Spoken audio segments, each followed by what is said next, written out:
lotion. Kasi uso ang dengue. Kanina, hopya.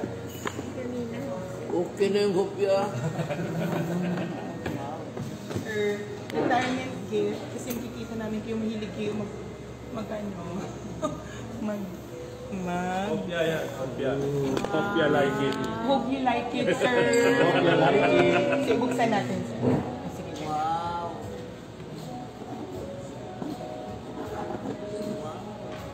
Hopya. from the Filipino, marami yan, sir. Malaman mo sa ano, sa 12,000 Filipino. alam mo sa packaging walang Nakatala.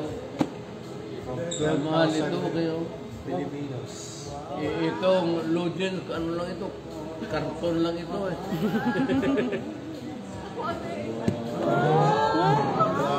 Lalagyan pala po, sir. Jeng, jeng, jeng.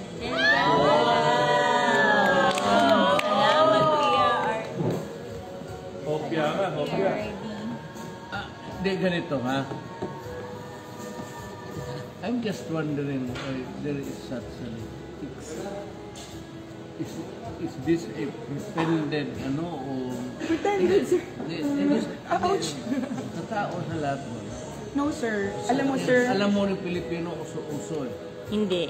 Sir, if there are letters, and she's one of those who screened letters, sir, ang daming nag-contribute for House of Hope. Kasi isang isang thank you PR, salamat PRRD effort. Tapos, nakabigay pa kami sa House of Hope, nakabili pa kami niyan. Sir, kung makikita mo yung mga letters na ito lang ang kaya ko, 100 pesos. Pero gusto ko lang masabi, wala akong, sir, parang there's a way, parang they wanted to show you their gratefulness and they don't know how. Parang ito physical, the manifestation of their gratitude. Hindi nila alam how to express. So this is it. Oo. So you don't even know their names. Parang they don't need to show you. Sila talaga nagpupumili. Sana style mo yan, sir. Maski ako ano man, pero para sa akin kasi okay naman ito.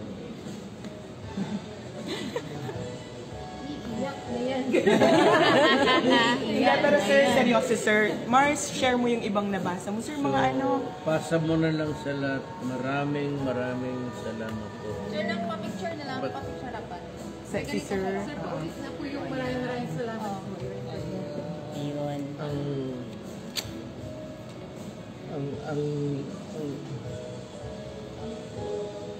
Ang maganda kasi may medium ng pag-ano ng tao.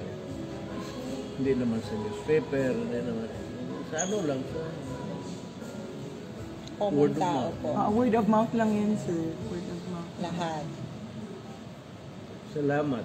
So it's ang daming nag-attend ng Salamat PRD kahit mabilis lang yung ilang days lang in-organize yun. So mahal na mahal ka talaga ng... So 87%. Oh, yan, isa yan. Kasi, yan, anong nagagawa ko sa buhay ko? Alat po, Ganun sir. Pinagsilbihan mo kami siya. Fishing. Sobra po. Sir, Pinagsilbihan mo kami ng totoo. ako 24 pa lang.